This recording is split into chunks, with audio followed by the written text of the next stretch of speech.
ئێمە وەکو دایکانی ئاشتی ئەوڕۆ لێرە نابەبوونەی 25 ساڵی پیلانی نێو دەوڵەتی قڕێژ و چەپەڵ لە دژی سەرۆکاتی ڕێبەرمان کە ئەوە 25 ساڵە لە گۆشەگیریدایە. ئەمەش بە هەموو داگیرکەران و بە هەموو کۆمپلۆگەران دەڵێن، بە هەموو خیانەتکاران دەڵێن سەرۆک ئاپۆ ئیرادەی ملەتی کوردە، سەرۆک ئاپۆ ئازادی ملەتی کوردە، سەرۆک ئاپۆ هەبوونی ملەتی کوردە، چونکە سەرۆک ئاپۆ لە مەرحەلێکی وا دژوار دەکە هەموو دەنگی ئازادی گەلی کوردستان کپ کردبوون، بێدەنگ کردبوون. سەرۆک ئاپۆ لەوێوە شۆڕەشێکی ئەخلاقی، شۆڕەشێکی زهنی، شۆڕەشێکی مەشروع، شۆڕەشێکی بە جسارەت و بە غیرەت دروست کرد کە بۆ ملەتی کورد هەر چار پارچەی کوردستان تێدە جێ خۆی گرتن. ئێمەش وەکو دایکانی ئاشتی ئەو پیلانگیریە کە دژی هەموو ملەتی کوردە، کە دژی ئیرادەی هەموو ملەتی کوردە، بە تایبەتی ژنان، چونکە سەرۆک ئاپۆ یەکەمین ڕێبەر بووە کە باسی ژنی کردیە، باسی ئازادی ژنی کردیە، کە سەرۆک ئاپۆ بیرمەندێکی وا بووە لێکۆلین کردیە، حەقیقەتی دۆزیە، حەقیقەتی ژن ناسیە، حەقیقەتی ملەتی کورد ناسیە.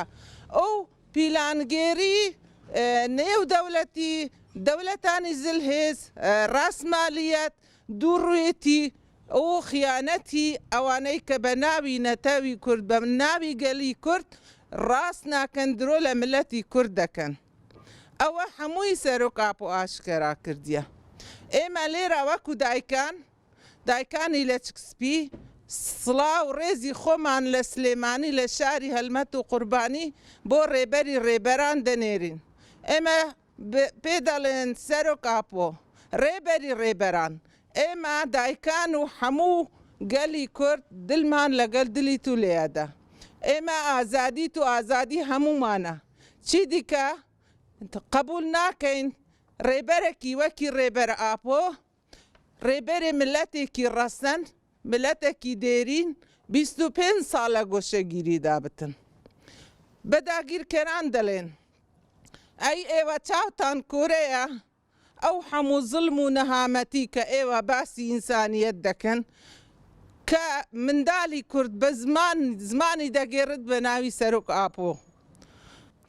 هەتا ئێک لە ملەتی کورد مابتن، هەتا ژنێک مابت، ئازادی خوازێک مابن، چونکە سەرۆک ئاپۆ شانسی گەلی کوردە، شانسی مرۆڤاهیە.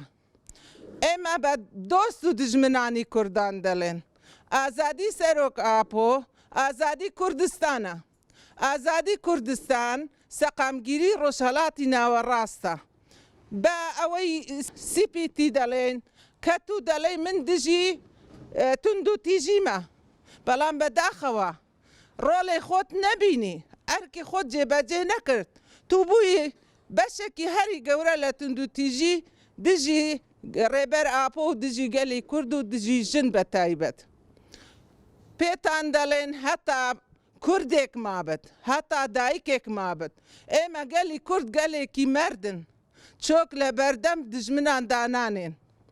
دایکانی کورد دایکانی ئاشتینە، هەموو ئاشتی خوازن. ملەتی کورد ملەتێکی ئاشتی خوازە، بەڵام لەبیر نەکەن ملەتی کورد قەت واز لە ئیرادەی سەربخۆیی و ئازادی ڕێبەرەکان ناهێنێتن. لە ئەو بوومبە لەرزەی کە ئێمە وەکو من خۆم وەکو دایکی ئاشتی، وەکو دایکانی هەموو ملەتی کوردیش دەپرسین، یعنی بۆ لە هەردوو دەوڵەتان بەس شاری کوردی بەبەر بوومبە لەرزی کەتیە.